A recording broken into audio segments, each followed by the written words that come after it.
আজকে থেকে প্রায় 4014 বছর আগের কথা।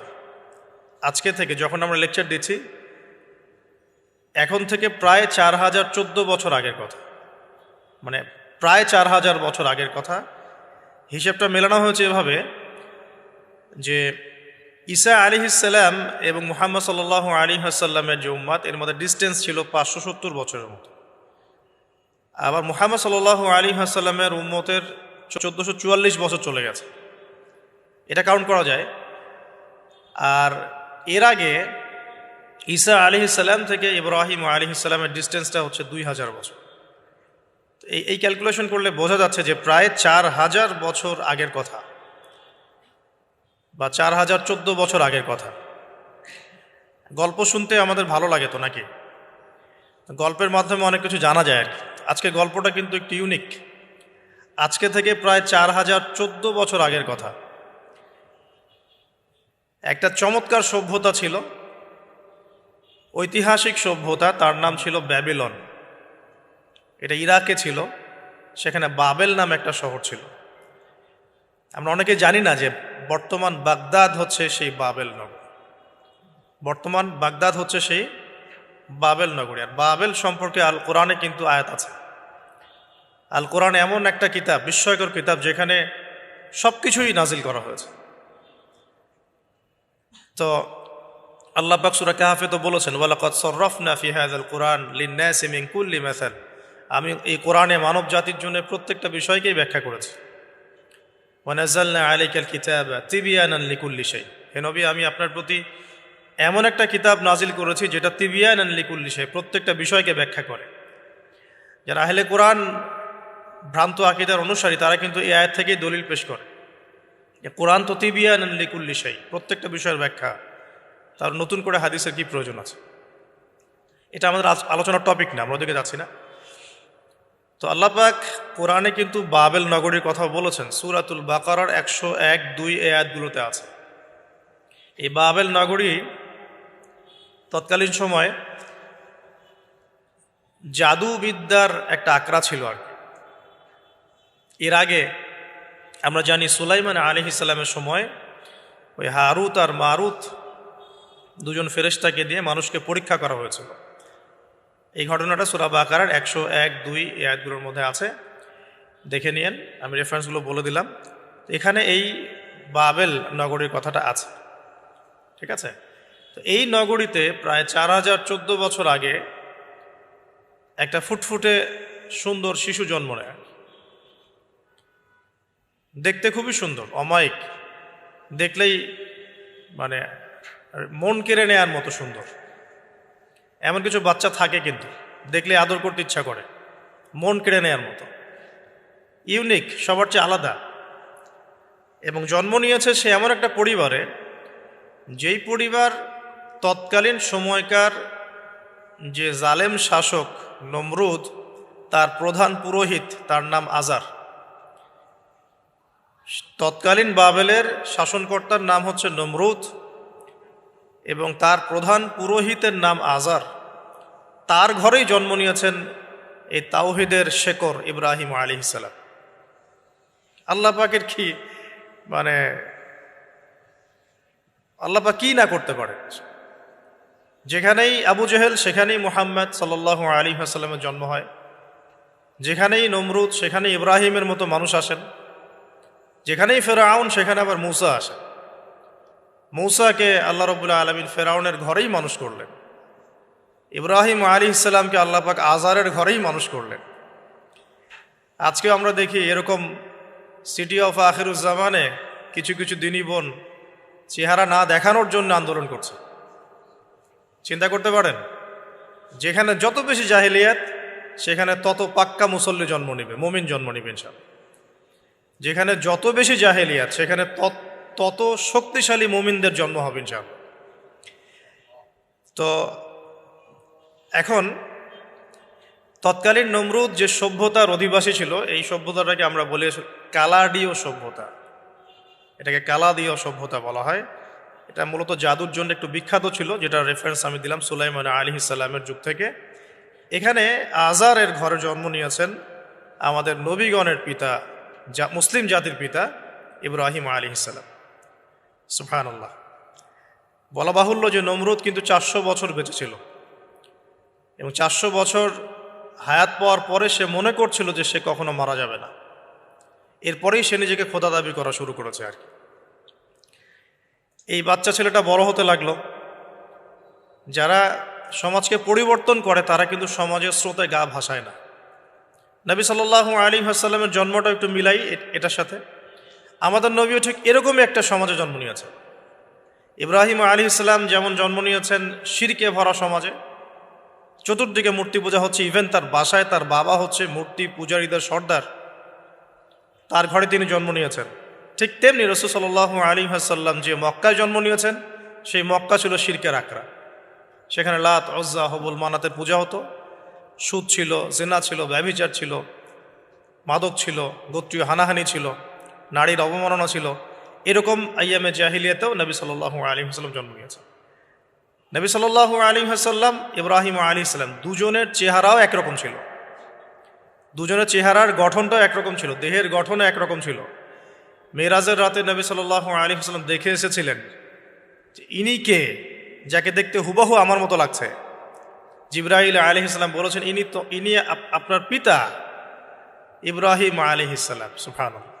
ঠিক তেমনি আমরা খেয়াল করে দেখি যে জীবনের যে চড়াই উতরাই, পারিবারিক জীবন, সামাজিক জীবন, হিজরতের জীবন, দিন প্রতিষ্ঠা ইত্যাদি, প্রত্যেকটা ডিপার্টমেন্টেও ইব্রাহিম আলাইহিস সালাম আর মুহাম্মদ সাল্লাল্লাহু আলাইহি ওয়াসাল্লামের মধ্যে একটা চরম মিল আছে। এটা আমরা আস্তে আস্তে এই গল্পের ভিতরে গেলে বুঝতে পারবো। আর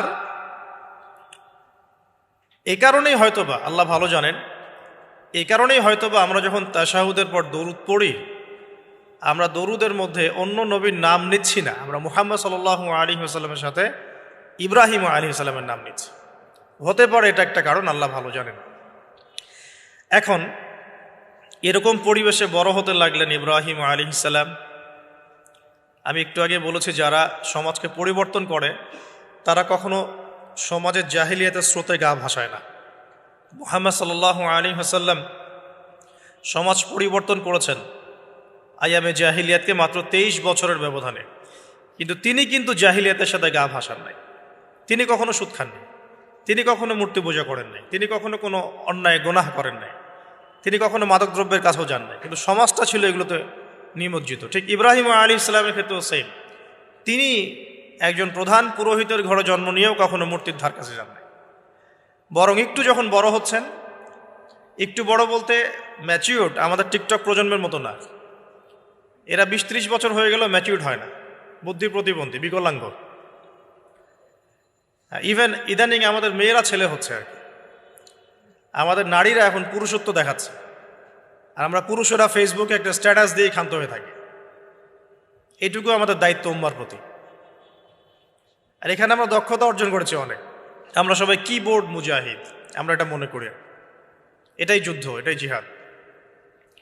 আর নারীরা মাঠে যুদ্ধ করছে এখন, সম্ভ্রমের জন্য, অধিকারের জন্য ইত্যাদি।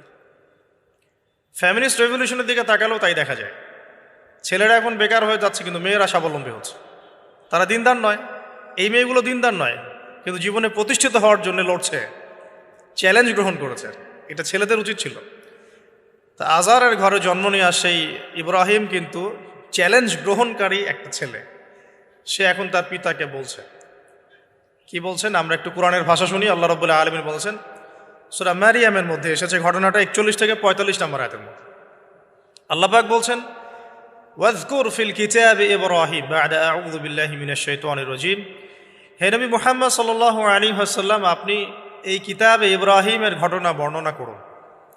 ইয ক্বালা লিআবিহি, যখন ইব্রাহিম তার বাবাকে বললেন, তার বাবা মানে আজারকে বললেন, ইয়া আবাতি, হে আমার বাবা, লিমা তা'বুদু, তুমি কেন ইবাদত করো এমন সত্তার, মা লা ইয়াসমাউ, যে শুনতে পারে না, ওয়ালা ইউবসিরু, দেখতেও পারে না, ওয়ালা ইউগনি আনকা শাইআ, তোমার কোনো উপকার করতে পারে না। একটা ছেলে যার বয়স হবে 15 থেকে 20, হয়তো বা হাইয়েস্ট, তার কাছে কি এমন জ্ঞান আসলো যে সে তার বাবাকে এখন চ্যালেঞ্জ করছে? তার জ্ঞানতাত্ত্বিক যুদ্ধ শুরু হলো, আদর্শিক যুদ্ধ শুরু হলো বাবার সাথে। হে আমার বাবা, আপনি কেন এমন সত্তার ইবাদত করছেন যে শুনতেও পারে না? অসারতা দেখিয়ে দেওয়া হচ্ছে চোখে আঙ্গুল দিয়ে, দেখতেও পারে না, আপনার তো কোনো উপকারও করতে পারে না, কোনো ক্ষতিও করতে পারে না। ওয়ালাম ইউগনি আনকা শাইআ, ইয়া আবাতি, হে আমার বাবা, ইয়া আবাতি ইন্নী আখাফু আন ইয়ামাসসাকা আযাবুম মিনার রাহমানি ফাতাকুনা লিশ-শাইতানি ওয়ালিয়্যা, হে আমার বাবা, আমি ভয় পাচ্ছি যে আপনার উপরে না আবার আল্লাহ পাকের গজব নেমে আসে এবং আপনি শয়তানের ওলি না হয়ে যান। ওলি মানে কি? বন্ধু, বন্ধু, শয়তানের বন্ধু না হয়ে যান। ইয়া আবাতি ইন্নী ক্বাদ জাআনি মিনাল ইলম মা লাম ইয়াতিকা ফাত্তাবি'নি আহদিকা সিরাতান সাওয়্যা। কি চমৎকার কথা! ছোট্ট ছেলেটা বলছে, হে আমার বাবা, আমার কাছে একটা জ্ঞান আসছে, জ্ঞান, আমার কাছে একটা জ্ঞান এসেছে যেটা তোমার কাছে আসে নাই। ফাত্তাবি'নি, তুমি আমার অনুসরণ করো। আহদিকা, আমি তোমাকে পথ দেখাবো। সিরাতান সাওয়্যা, সহজ সরল পথ দেখাবো তোমাকে। সন্তান বাবাকে নসিহত করছে। দেখো, সন্তান বলছে, আমার কাছে এমন জ্ঞান এসেছে বাবা যেটা তোমার কাছে আসে নাই, তুমি আমাকে ফলো করো, আমার অনুসরণ করো, আমি তোমাকে পথ দেখাবো। Ego problem, ego. আজকেও যখন কম বয়সী কোনো মানুষ বেশি বয়সের কাউকে দাওয়াত দিতে যাবে, এরকম প্রবলেম ফেস করতে হবে। তার বাবা কি বলল, কেন ফেস করতে হবে আল্লাহ পাক সেটাও বলেছেন সূরা বাকারা, এটা এই সূরাটা সূরা বাকারায় বলেছেন। ওয়াইদা কিলা লাহু ইত্তাকিল্লাহ, কিছু মানুষ আছে যাদেরকে যদি বলা হয় আল্লাহকে ভয় করুন, আখাযাতহুল ইজ্জাতু বিল ইসম, তাদের প্রেস্টিজে লাগে। এক কথায় কি? প্রেস্টিজে লাগে, প্রেস্টিজ নষ্ট হয়। আখাযাতহুল ইজ্জাতু বিল ইসম ফাহাসবুহু জাহান্নাম, আল্লাহ বলছেন ওর জন্য জাহান্নামই যথেষ্ট। ওয়াসাআত মাসীরা, কত নিকৃষ্ট সেই আশ্রয়স্থল। তো এখনকার সমাজে প্রবলেমটা আপনারা ফেস করবেন। যদি আপনার বয়স কম হয়, আপনার কাছে অনেক জ্ঞান থাকলেও মানুষ সমাজের নিতে যাবে না। আপনি ক্রিপ্টোকারেন্সি নিয়ে কথা বলছেন, এক শ্রেণী ধর্মনেতাই আপনার পিছনে লেগে যাবে। আপনি ইসলামিক রেভলিউশন নিয়ে কথা বলবেন, ইসলাম এস্টাবলিশমেন্ট নিয়ে কথা বলবেন, ইউনিটি নিয়ে কথা বলবেন, উম্মার করণীয় নিয়ে কথা বলবেন। আপনি এই বয়সে, এত ছোট বয়সে আপনি উম্মার প্রবলেমসগুলো ফাইন্ড আউট করে সেগুলো সলিউশন নিয়ে কথা বলবেন, এত বড় সাহস আপনার? এটাই প্রবলেম। অথচ চমৎকার একটা বিষয়, আমাদের সমাজে এগুলো দেখা যায়, অন্য কোথাও দেখা যায় না। কোনো ড্রাইভারকে জিজ্ঞাসা করবেন, কোনো ড্রাইভারকে জিজ্ঞাসা করবেন, তার স্কিল সম্পর্কে জিজ্ঞাসা করবেন যে আপনার স্কিল কেমন। একটা অ্যান্সার দিবে সে, আমি 10 বছর থেকে চালাই, বা 15 বছর থেকে চালাই, আমি 27 বছর থেকে গাড়ি চালাই। মানে তার এই বয়সটাই হচ্ছে স্কিলের মানে দলিল, সার্টিফিকেট। এখন এরকম চলছে দ্বীনি অঙ্গনেও। আমি 20 বছর থেকে ফতোয়া দিই, আমি 32 বছর থেকে ওয়াজ করি, আমি এই করি, আমি সেই করি। এই যে জাহির করা, আল্লামা তাকি উসমানী দায়ামাত বরাকাতুহু এবং তার যারা ছাত্ররা আছেন সারা উপমহাদেশে, স্পেশালি বাংলাদেশে, তাদের অনেকের সাথে আমি দেখা করেছি। তারা একটা নসিহত সবাই কমনভাবে করেন, দেখি নসিহতটা করেন যে কখনো নিজেকে জাহির করবা না, কখনো নিজেকে জাহির করবা না, তাহলে আল্লাহ তোমার ইলম কেড়ে নিবে। আর আমরা এখন দ্বীনি অঙ্গনে জাহির করার জন্য ব্যস্ত। আমি এত বছর থেকে এটা করি, আমি অত বছর থেকে করি, অথচ এটা কোনো দলিল নয়, এটা কোনো সার্টিফিকেট নয়। এত বছর থেকে বলার পরেও ভুল হতে পারে, যেটা ভুল হবে সেটা শুধরে নিতে হবে। আর নবী সাল্লাল্লাহু আলাইহি ওয়াসাল্লাম যায়েদ বিন হারেসা রাদিয়াল্লাহু আনহুকে একটা কাফেলা সেনাপতির দায়িত্ব দিয়েছিলেন যখন তার বয়স মাত্র 17 বছর।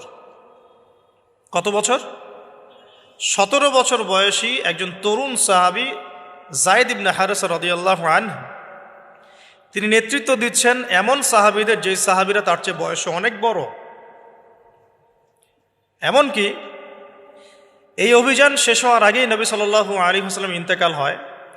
তার পরবর্তীতে আবু বকর সিদ্দিক রাদিয়াল্লাহু আনহু সেই অভিযান আবার চালানোর চেষ্টা করেন, আবার চালানোর জন্য মনস্থ করেন।